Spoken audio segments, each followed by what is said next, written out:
ଗୌତମ ବୃଦ୍ଧ ନୀତିବାଣୀ ଦେଉଥିଲା ବେଳେ ସେଇ ଗାଁର ଜଣେ ଲୋକ ଗୌତମ ବୁଦ୍ଧଙ୍କୁ ପ୍ରଶ୍ନ ପଚାରିଲା ଯେ ମୁଁ ଭୟକୁ କେମିତି ଦୂରୀଭୂତ କରିବି। ଗୌତମ ବୁଦ୍ଧ କହିଲେ, କାଲି ଗୋଟିଏ ନଦୀର କୂଳକୁ ତୁମେ ସକାଳ ସମୟରେ ଆସ। ଗୌତମ ବୁଦ୍ଧଙ୍କ କଥା ମାନି ସେ ଲୋକଟି ସେ ନଦୀ କୂଳକୁ ଗଲା ଏବଂ ନଦୀ କୂଳରେ ଗୌତମ ବୁଦ୍ଧ ତାକୁ କହିଲେ, ଏ ପାତ୍ରରେ ମୋତେ ପାଣି ଆଣିଦିଅ। ମନେ ରଖ, ଏ ପାତ୍ରରୁ ଗୋଟିଏ ବୁନ୍ଦା ପାଣି ଯେମିତି ତଳେ ନ ପଡ଼ିବ। ଠିକ ସେଇ ଅନୁସାରେ ସେ ବ୍ୟକ୍ତି ଜଣକ ନଦୀ କୂଳକୁ ଗଲେ ଏବଂ ପାଣି ଭରିଲେ। ପାଣି ଗୌତମ ବୁଦ୍ଧଙ୍କ ପାଖକୁ ନେଇ ଆସିଲେ।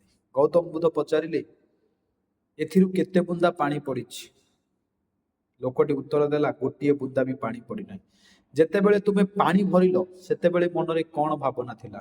ସେତେବେଳେ ମୋ ମନରେ ଗୋଟିଏ ଭାବନା ଥିଲା ଯେ ଗୋଟିଏ ବୁନ୍ଦା ପାଣି ନ ପକାଇ ମୁଁ ଆପଣଙ୍କ ପାଖକୁ ଯିବି। ସେତେବେଳେ ମୋତେ ଡର ଲାଗୁଥିଲା ଯେ ଗୋଟିଏ ବୁନ୍ଦା ପାଣି ଯଦି ପଡ଼ିଯିବ ତେବେ ଆପଣ କ'ଣ ଭାବିବେ।